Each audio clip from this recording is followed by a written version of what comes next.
Hello students और B Com third year money and financial systems में आज हमारा टॉपिक है recommendations of the Narasimham committee 1998 on the banking sector. Banking क्षेत्र सुधारों पर नरसिम्हम समिति 1998 की सिफारिशें। इसमें सुनिए, बैंकिंग क्षेत्र में सुधारों के लिए भारत सरकार ने श्री नरसिम्हम की अध्यक्षता में एक दूसरी समिति गठित की, जिसने अपना प्रतिवेदन अप्रैल 1998 में प्रस्तुत कर दिया। इस समिति की प्रमुख सिफारिशें निम्नवत रहीं। नंबर 1, सशक्त बैंकिंग प्रणाली की आवश्यकता। इसमें सुनिए, नरसिम्हम समिति 1998 ने देश में एक सशक्त बैंकिंग प्रणाली कायम किए जाने पर बल दिया, विशेषकर पूंजी खाता परिवर्तनीयता के संदर्भ में, जिसमें बड़ी मात्रा में पूंजी के अंतर्प्रवाह एवं उत्प्रवाह की संभावना है और जिसके फलस्वरूप विदेशी मुद्रा के प्रबंध एवं घरेलू तरलता की समस्या का सामना करना पड़ेगा। इसके लिए एक मजबूत बैंकिंग प्रणाली की आवश्यकता होगी। नरसिम्हम समिति ने इसके लिए सशक्त बैंकों के विलयन का सुझाव दिया। समिति का मत था कि मजबूत बैंकों का कमजोर बैंकों के साथ विलयन करने में सावधानी बरतनी चाहिए, क्योंकि इससे मजबूत बैंक की परिसंपत्ति की गुणवत्ता पर नकारात्मक प्रभाव पड़ेगा। समिति ने सुझाव दिया कि 2 या 3 बड़े भारतीय बैंकों को अंतर्राष्ट्रीय स्तर का स्वरूप प्रदान करना चाहिए। नंबर 2, त्रिस्तरीय बैंकिंग ढांचा। नरसिम्हम समिति 1998 ने तर्क दिया कि देश में त्रिस्तरीय बैंकिंग ढांचा होना चाहिए, जबकि 2 या 3 बड़े बैंक जो अंतर्राष्ट्रीय स्तर के हों तथा 8 से 10 बड़े राष्ट्रीय बैंक बड़े तथा मध्यम निगम क्षेत्र की आवश्यकता की पूर्ति करते हों, तब भी ढेर सारे स्थानीय बैंकों की आवश्यकता होगी। अतः समिति ने सुझाव दिया कि छोटे स्थानीय बैंक स्थापित किए जाएं, जो राज्य अथवा कुछ जिलों तक अपने कार्य क्षेत्र को सीमित रखें। ये स्थानीय बैंक कृषि, लघु उद्योग एवं व्यापार की वित्तीय आवश्यकताओं की पूर्ति करेंगे। इसके साथ ही इन स्थानीय बैंकों का बड़े राष्ट्रीय एवं अंतर्राष्ट्रीय स्तर के बैंकों के साथ समुचित समन्वय एवं मजबूत संबंध बना रहना चाहिए। नंबर 3, संकीर्ण बैंकिंग की अवधारणा का प्रयोग। समिति ने सरकारी क्षेत्र के कमजोर बैंकों के लिए, जिन्होंने भारी मात्रा में गैर निष्पादनीय परिसंपत्तियां एकत्र कर ली हैं, के पुनर्स्थापना के लिए संकीर्ण बैंकिंग की अवधारणा अपनाने की सिफारिशें की हैं। संकीर्ण बैंकिंग का अभिप्राय यह है कि कमजोर बैंक अपनी राशियों को अल्पकालीन जोखिम मुक्त परिसंपत्तियों में लगाए। इन बैंकों को अपनी मांग जमा को सुरक्षित तरल परिसंपत्तियों से संतुलित करना होगा। यदि संकीर्ण बैंकिंग की अवधारणा कमजोर बैंकों की पुनर्स्थापना में असफल सिद्ध हो, तब इन्हें बंद कर देना चाहिए। नंबर 4, पूंजी पर्याप्तता अनुपात में वृद्धि का सुझाव। नरसिम्हम समिति 1998 ने यह भी सुझाव दिया कि सरकार को निर्धारित पूंजी पर्याप्तता अनुपात में वृद्धि किए जाने पर विचार करना चाहिए, ताकि बैंकों की अंतर्निहित शक्ति को उन्नत किया जा सके तथा उनकी जोखिम सहन करने की सामर्थ्य बढ़ाई जा सके। समिति ने सुझाव दिया कि बैंकों के बट्टे खाते के ऋणों के प्रबंध के लिए परिसंपत्ति पुनर्निर्माण कोष स्थापित किए जाना चाहिए। नंबर 5, सार्वजनिक स्वामित्व एवं वास्तविक स्वायत्तता। नरसिम्हम समिति ने मत व्यक्त किया कि बैंकों का सरकारी स्वामित्व एवं प्रबंध सार्वजनिक क्षेत्र के बैंकों की स्वायत्तता एवं लोचशीलता को नहीं बढ़ाता। इस संबंध में समिति ने सिफारिश की है कि बोर्डों के कार्यों की समीक्षा की जानी चाहिए, ताकि वे हिस्सेदारों के मूल्य को निगम रणनीति के निर्माण द्वारा बढ़ाने के प्रति उत्तरदायी रहे। नंबर 6, नियमन कानूनों की समीक्षा का सुझाव।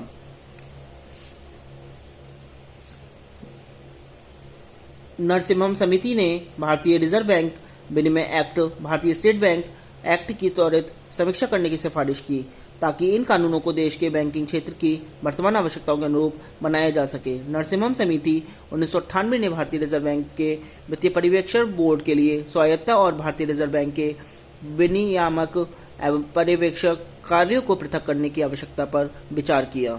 समिति ने इस बात पर बल दिया कि रिजर्व बैंक को उनकी बैंकों से दूर रहना चाहिए, जिनके विनियमन का वह कार्य करता है। समिति ने स्पष्ट शब्दों में लिखा है, विनियमन की चिंता कार्यनीति एवं प्रकटीकरण मानदंडों और अच्छी कार्यविधि निर्धारित करने तक होनी चाहिए और इसे बैंक के दिन प्रतिदिन के प्रबंध में नहीं पड़ना चाहिए। नरसिम्हम समिति श्री नरसिम्हम की अध्यक्षता में गठित की गई दूसरी समिति 1998 जो बैंकिंग सुधारों से संबंधित थी के संबंध में आलोचकों का कथन है कि इस समिति के गठित किए जाने का कोई औचित्य नहीं था। पहली समिति की सिफारिशें जो 1991 में की गईं, उसे लागू करने के लिए 1 दशक का समय भी नहीं दिया गया।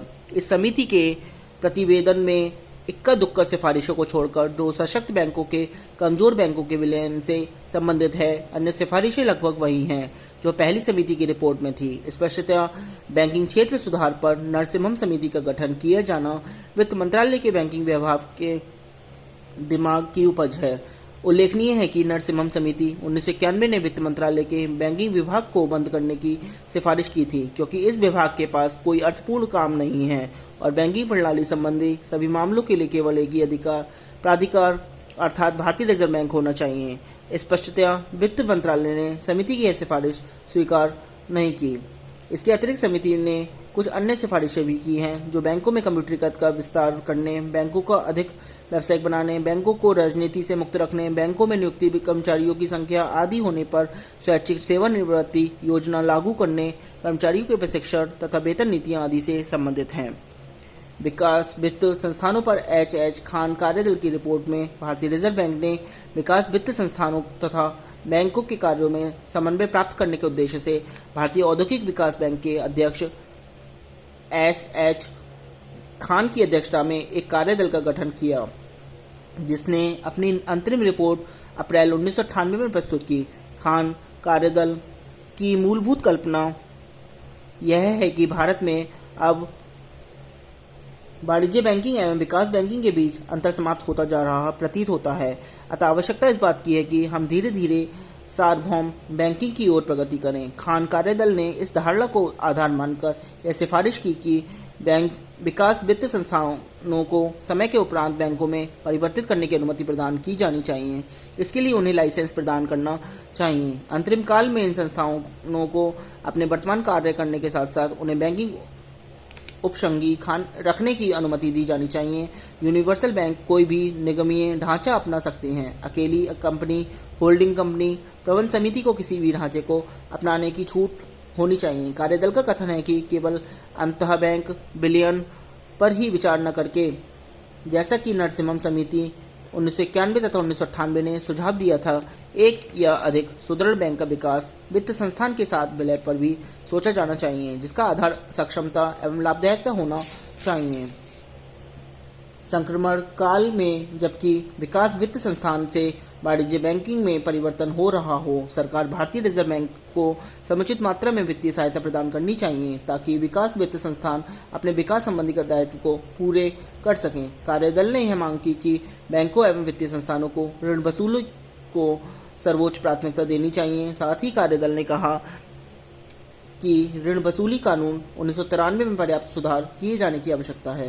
कार्यदल ने यह भी संकेत किया कि विकास वित्त संस्थानों और बैंकों के बीच विनिमय संबंधी विसंगतियां हैं, जिन्हें दूर किए जाने के उपाय करने होंगे। कार्यदल ने सुझाव दिया कि एक सुपर रेगुलेटर स्थापित किया जाना चाहिए जो इनके कार्यों का निरीक्षण करे और समान विनियामक व्यवहार सुनिश्चित करे। कार्यदल ने बैंकों में नकदी आरक्षित अनुपात CRR में कटौती कर इसे अंतर्राष्ट्रीय स्तर पर लाने का सुझाव दिया है तथा वैधानिक तरलता अनुपात SLR को पूर्णतः समाप्त करने की सिफारिश की है। कार्यदल ने विकास बैंकिंग से सार्वभौम बैंकिंग में परिवर्तन को आसान बनाने के लिए कई सिफारिशें की, यथा कुछ विशेष क्षेत्रों को प्रत्यक्ष ऋण एवं रियायती ऋण देने की अपेक्षा क्षेत्र को विशिष्ट रूप में लक्षित उपदान देने चाहिए।